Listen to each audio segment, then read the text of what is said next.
अस्सलाम वालेकुम, नमस्ते, सत श्री अकाल। कैसे हैं आप लोग? उम्मीद करती हूँ ठीक होंगे, खुश होंगे। मैं हूँ हज़ीक अली और मेरे साथ हैं शेख ज़ैद। उम्मीद करता हूँ कि आप लोग भी खुश होंगे, ठीक होंगे। और मैं काफ़ी टाइम के बाद आ रहा हूँ। क्यों आ रहा हूँ? क्यों आ रहा हूँ? क्योंकि मुझे काफी टाइम बाद क्यों आ रहा हूँ? मुझे सिजरन ने बुलाया कि आप आ जाएं। आपको मैं तो एनी टाइम एनीवेयर आपको बोलती हूँ, आप आ जाए।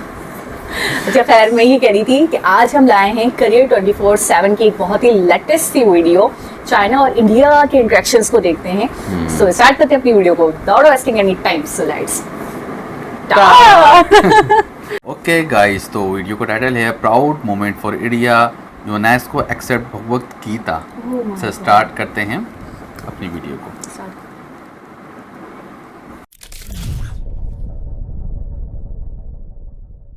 नमस्कार, वेलकम टू करियर 247। मैं हूं प्रशांत धवन और इस वीडियो में हम बात करने वाले हैं एक बहुत इंपॉर्टेंट टॉपिक के बारे में। रिसेंटली भारत के लिए एक बहुत ही ज़्यादा प्राउड मोमेंट था क्योंकि यूनेस्को ने एक्सेप्ट कर लिया है भगवत गीता को in the world's memory programme. यहाँ पर आप देख पाओगे पीएम मोदी ने भी कहा है this is a proud moment for India. अब भगवत गीता को कभी भी दुनिया भुलाएगी नहीं, चाहे वर्ल्ड वॉर हो जाए, चाहे कुछ भी हो जाए।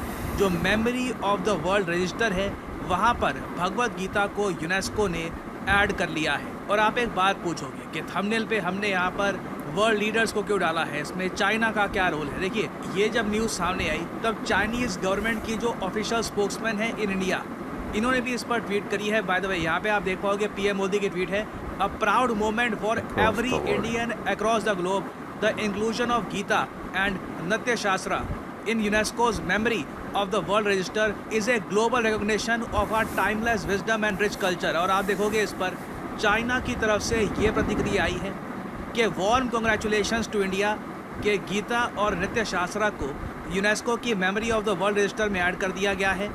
गीता की जो विजडम है इसने इंस्पायर किया है चाइना के लोगों को कई जनरेशन से। और ये बात चाइना के लोग ओपनली एडमिट करते हैं कि इंडिया का कल्चरल इम्पैक्ट, इंडिया से जो नॉलेज, इंडिया से जो विजडम निकली है, इससे चाइना के लोग कई सदियों से प्रेरित हुए हैं। फॉर एग्जांपल मैं आपको दिखाऊं, कई इंडियंस ने ये फोटो देखी नहीं होगी।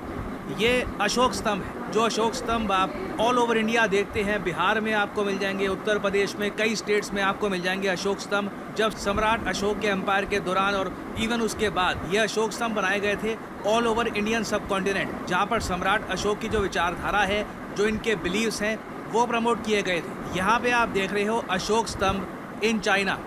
ये 2000 साल पुराना अशोक स्तंभ है। आप इमेजिन कर सकते हैं, ये था हमारा इम्पैक्ट। और याद रखिएगा, ऐसा नहीं है कि भारत की कोई आर्मी गई थी चाइना में, चाइना को कब्जा लिया, यहाँ पे लोग मार दिए, ज़बरदस्ती यहाँ पे अशोक स्तंभ हमने बना लिया, ऐसा कुछ नहीं हुआ था। चाइना के ही कई एम्बेसडर्स बोल चुके हैं कि इंडिया ने कॉन्कर किया था और डोमिनेट किया था चाइना को फॉर 20 सेंचुरीज, 20 सदियों तक, 2000 सालों तक।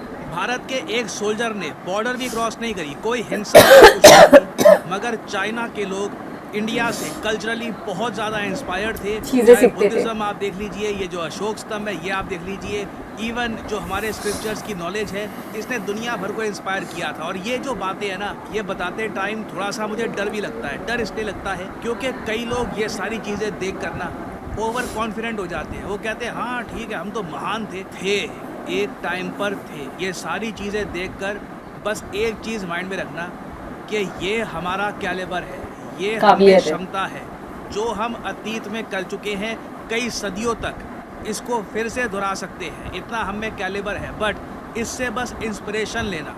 ये सब चीज़ें देखकर सेटिस्फैक्शन मत गेन कर लेना कि हाँ हमने इतने लंबे समय तक डोमिनेट किया है, अब कुछ करने की ज़रूरत नहीं है। आज के समय चाइना डोमिनेट कर रहा है, बट अभी हम यहाँ पर बात करते हैं यूनेस्को के memory of the world register के बारे में। एक बहुत अच्छा प्रोग्राम है यूनेस्को का, किस तरीके से इंडिया के बहुत सारे स्क्रिप्चर्स धीरे धीरे यहाँ पर ऐड होंगे। नाउ अगर हम बात करें प्राचीन लिटरेचर की, तो एक बात दुनिया भर के हिस्टोरियंस मानते हैं कि 99% जो एंशिएंट लिटरेचर था, सिर्फ भारत का, इवन मैं कहूँगा चाइना, जापान, यूरोप का, बाकी कल्चर्स का, ये खो चुका है क्योंकि लिटरेचर को प्रिजर्व करना बड़ा मुश्किल है। ह्यूमंस की आदत है, हम इन्वेड करते हैं, हम वॉर करते हैं, एक दूसरे को काफी नुकसान पहुंचाते हैं। सब में इंसानी जान जाती है, डिग्निटी जाती है। ऑब्वियसली लिटरेचर को, किताबों को बचा पाना, नॉलेज को बचा पाना बहुत ही मुश्किल हो जाता है।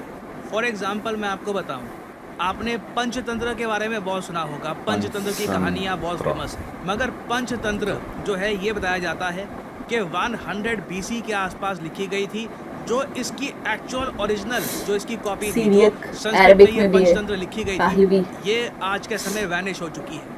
जो भी आज के समय हम लोग पंचतंत्र के नाम पे पढ़ते हैं ना, ये उसके कुछ सर्वाइविंग पार्ट्स कंप्लीट नहीं है। सिमिलरली चाइना में कन्फ्यूशियस की जो 6th क्लासिक थी, ये गायब हो चुकी है। The book of the chronicles of the Kings of Israel, ये गायब हो चुकी है। ये हिस्ट्री में जा चुकी हैं ये सब किताबें। हमें कभी पता नहीं लगेगा कि यहाँ पर क्या नॉलेज थी, क्या बातें लिखी गई थी, और ये सब फ्यूचर में फिर से ना हो, इसके लिए यूनेस्को ने बनाया है मेमोरी ऑफ द वर्ल्ड। एक बार को यहाँ पे आप कह सकते हैं, देखो आज के समय तो इंटरनेट आ चुका है, इंटरनेट पे अपलोड कर दो, हमेशा के लिए अमर हो गया। नहीं, चीज़ें इतनी आसान नहीं होती। देखिए, इंटरनेट भी केबल्स के ज़रिए ही काम करता है या सैटेलाइट्स के ज़रिए काम करता है। भविष्य में हमको पता नहीं क्या होगा, क्योंकि कंट्रीज़ आज भी एक दूसरे की इंटरनेट केबल्स कैसे काटनी है, सैटेलाइट्स कैसे डिस्ट्रॉय करना है, इंटरनेट से कैसे किसी कंट्री को बिल्कुल आइसोलेट कर देना है, इस पर भी आज के समय प्लान्स बन रहे हैं। हमें पता नहीं भविष्य में क्या होगा, कब कोई ऐसा इवेंट हो जाएगा, फिर से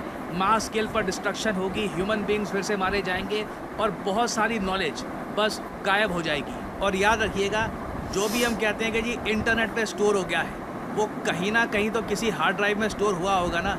अगर मान लो वहाँ पे जो सोर्स है वही डिस्ट्रॉय हो गया, तो वो जो आपने स्टोर किया था इंटरनेट पर वो भी चला जाएगा।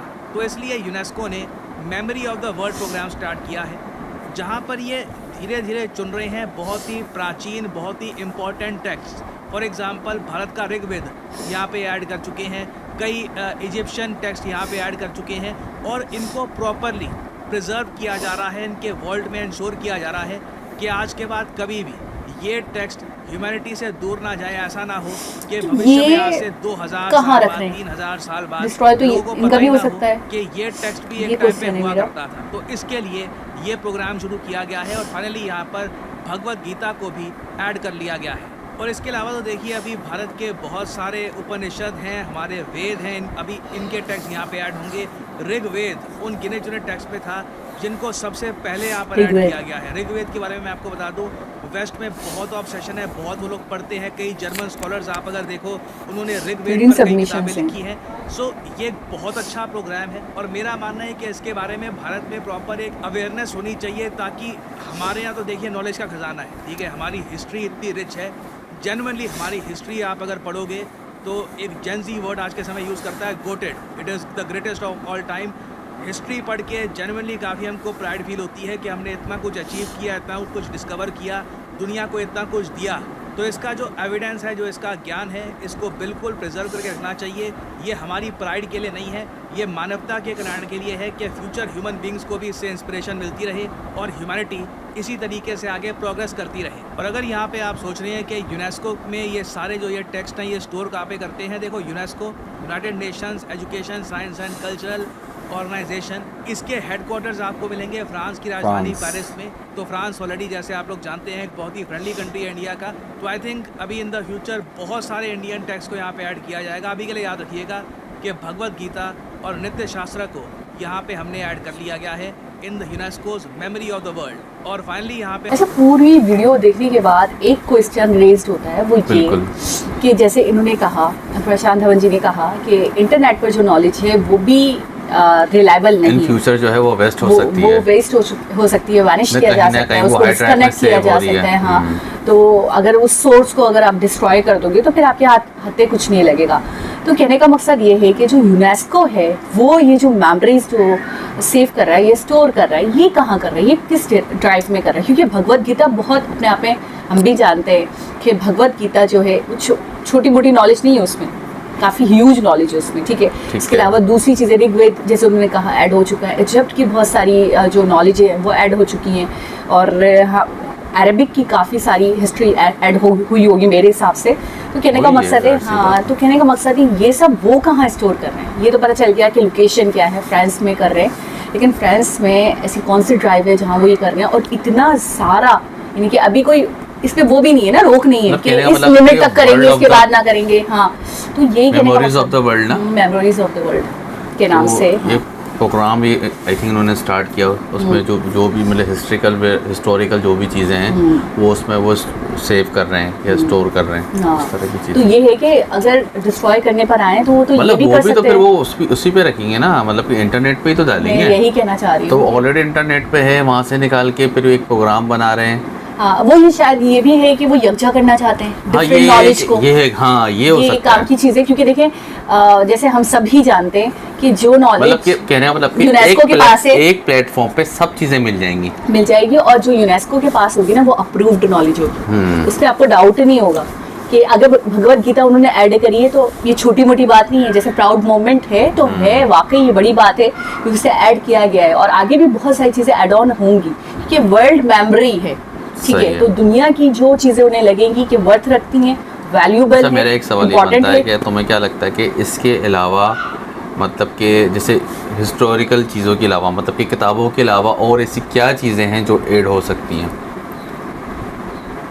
मतलब मेमोरीज के जैसे हवाले से प्राउड मोमेंट तो बहुत सारे हैं ना, जैसे ये प्राउड मोमेंट है उनके लिए तो ये ऐड हो गया। बहुत सारे पर्सन्स जो है वो ऐड हो सकते हैं। हमारे जो हीरो है हाँ, मैं यही उनको पे आना चाह रहा हूँ। उनको याद रखा जाए। लाइक भगत सिंह के हवाले से कहा जाता है कि जो जिस तरीके से उन्होंने काम किया था, मतलब के पीछे हाँ, जो आजादी के जितने लिए बादशाह गुजरे हैं, हाँ, ठीक है। बादशाहों के हवाले से हो सकता है जिन्होंने बहुत बड़े बड़े कारनामे किए हैं, काम करे, जो एक बहुत बड़ा मतलब कि इनकलाब लेकर तहकीक आए करके, हाँ, मतलब कि हाँ, उनकी रियल जो स्टोरी, रियल है, लेकिन रियल हमारे स्टोरी, तक मतलब जो कि चीजें उसमें किसी ने रद्दो-बदल ना किया गया हो। Manipulate। हाँ, क्योंकि Authentic रद्दो-बदल हो। ऑथेंटिक और और वो- रद्दो-बदल बहुत है। ये तो हम भी जानते हैं, आप भी जानते हैं कि 99% उन्होंने बताया है कि नॉलेज वेस्ट हो चुकी है, वैनिश्ड हो चुकी है। अभी उन्होंने क्या कहा कि दुनिया की 99% जो एक मेमोरी या नॉलेज या हिस्ट्री है वो नहीं बची। हमारे पास समझे 1% क्योंकि है। वो किताबों में थी, वो किताबों हुई में। आई नहीं गई सामने। अब ऐसा होता है कि जब इन्वेजन होता है, जब इन्वर्डर्स आते हैं, ये बात तो आपको भी पता है, मुझे भी पता है बखूबी, तो वो जब बर्बाद करते हैं तो सबसे पहले किस पे हमला करते हैं? सबसे बड़ा खजाना क्या है? हिस्ट्री। हिस्ट्री, आपकी इंफॉर्मेशन, आपकी नॉलेज, आपकी एजुकेशन, वो सबसे पहले उसको डिस्ट्रॉय करते हैं। अब आप देखें, हमें बताया जाता है कि मुगलों के दौर में हमारे पास बहुत सारी ऐसी नॉलेज थी, और कुरान के हवाले से भी बताया जाता है कि बहुत कुछ हमने एक्सप्लोर कर लिया था, बहुत सारी नॉलेज थी, और वो फारसी में थी। बहुत सारी बुक्स ऐसी थी जो फारसी में थी, जिसको हम डब करते तो हमारे बहुत काम आती, बीमारियों के हवाले से, मेडिकल के हवाले से, दवाइयों के हवाले से, लेकिन वो सब जला दी गई। नालंदा यूनिवर्सिटी के हवाले से मैंने एक वीडियो देखी थी, इनकी एक यूनिवर्सिटी है नालंदा यूनिवर्सिटी, बहुत बड़े पैमाने पे बनी है, और वहाँ पे आई थिंक, अगर मैं गलत नहीं हूँ तो लाखों की तादाद में बुक्स थी जो जलाई, और वो यूनिवर्सिटी 1.5 से 2 महीने तक चलती रही।